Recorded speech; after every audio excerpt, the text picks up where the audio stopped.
Welcome to You Will Bear Witness, where we advocate for PTSD sufferers and child abuse survivors. The information we give is for general use only. If symptoms persist, please seek the help of a professional. Busting the myths of dissociative identity disorder.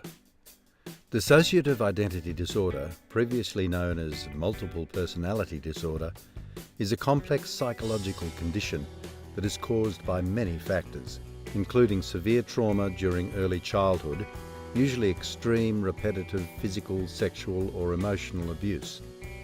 In the case of Erin Fado, from youwillbearwitness.com, it is caused by complex PTSD due to repetitive abuse during her early childhood and adolescent years, as part of a pedophile ring organised by her parents and their best friend in her local town in Ireland. She escaped when she was 18 and immigrated to Australia when she was 19 and suppressed all memories until she turned 51 when the Royal Commission into Child Abuse commenced in Australia, brought it all flooding back. The last 5 years has been hell. What is dissociative identity disorder? Most of us have experienced mild dissociation, which is like daydreaming or getting lost in the moment while working on a project. However, dissociative identity disorder is a severe form of dissociation, a mental process which produces a lack of connection in a person's thoughts, memories, feelings, actions, or sense of identity. Dissociative identity disorder is thought to stem from a combination of factors that may include trauma experienced by the person with the disorder. The dissociative aspect is thought to be a coping mechanism. The person literally dissociates himself or herself from a situation or experience that's too violent, traumatic, or painful to assimilate with their conscious self. Is dissociative identity disorder real? You may wonder if dissociative identity disorder is real. After all, understanding the development of multiple personalities is difficult, even for highly trained experts. The diagnosis itself remains controversial among mental health professionals, with some experts believing that it is really an offshoot phenomenon of another psychiatric problem, such as borderline personality disorder, or the product of profound difficulties in coping abilities or stresses related to how people form trusting emotional relationships with others. Other types of dissociative disorders defined in the DSM-5, the main psychiatry manual used to classify mental illnesses, include dissociative amnesia, with dissociative fugue now being regarded as a subtype of dissociative amnesia rather than its own diagnosis, and depersonalization, derealization disorder. Myth. It's just a movie. People can tell it's fictional. Research undertaken by the University of Melbourne found that pervasive negative portrayals can have harmful effects, perpetuating the stigma associated with mental illness and reducing the likelihood that those with mental illness will seek help. And when it comes to DID, dissociative identity disorder, movies and TV rarely provide an accurate portrayal. Symptoms are frequently sensationalized, exaggerated, or just plain wrong. Movies and TV shows that misrepresent DID spread inaccurate information about a real illness and stigmatize the people living with it. Stigma discourages people from seeking help and isolates them socially. Myth. DID equals schizophrenia. Schizophrenia and DID are often confused with each other, but they're very different things. Schizophrenia is a psychotic illness.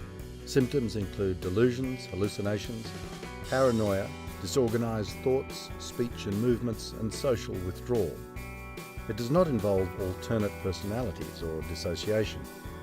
People with DID are not delusional or hallucinating their alters. Individuals with DID may experience some symptoms related to psychosis, such as hearing voices, but DID and schizophrenia are two different illnesses. What are the symptoms of dissociative identity disorder, DID? DID is characterized by the presence of two or more distinct or split identities or personality states that continually have power over the person's behavior. With DID, there's also an inability to recall key personal information that is too far-reaching to be explained as mere forgetfulness. With DID, there are also highly distinct memory variations which fluctuate with the person's split personality. The alters, or different identities, have their own age, gender, or race. Each has his or her own postures, gestures, and distinct way of talking. Sometimes the alters are imaginary people, sometimes they are animals, sometimes they are real. As each personality reveals itself and controls the individual's behaviour and thoughts, it's called switching. Switching can take seconds to minutes or days. Erin Fado's switching happens spontaneously, sometimes with a trigger, sometimes not. Her alters are herself at different ages of abuse and one power alter, her mother. Her mother is very dangerous, as she is the one that compels Erin to suicide and is therefore very destructive. She is very secretive and operates covertly, hiding blades and stashing medications, waiting for the opportunity to present itself when Erin is not supervised adequately to act. Erin, in her 2018 present state, is unaware of her actions, so can be of no help to her partner to reveal her mother's actions. Sometimes in therapy under EMDR, her mother makes her presence known and will show her plans, and something can be done to make Erin safe. It's very stressful for the whole family. The psychotherapist is working to bring the various alters together into a coherent whole and have them communicate with each other to work for Erin's benefit. The psychotherapist has explained that Erin's strength has been gained from her mother, so having her as an alter is not totally a bad thing, but obviously she has to be convinced that Erin's demise is not to her benefit anymore, and her life and living is. It's a slow, laborious process. Another of Erin's DID alters is her 14-year-old self, who witnessed the murder of her 9-year-old friend who was also abused. She lay with her under a blanket for hours after she was smothered before they took her body away. Erin didn't realise she was dead and could not understand why she could not warm her up, even though she wrapped her up in her special quilt that she used to share with her. Erin dissociates back to that 14-year-old at that moment, frequently, and that frightened, terrified teenager emerges, confused as to what has happened to her dear little friend.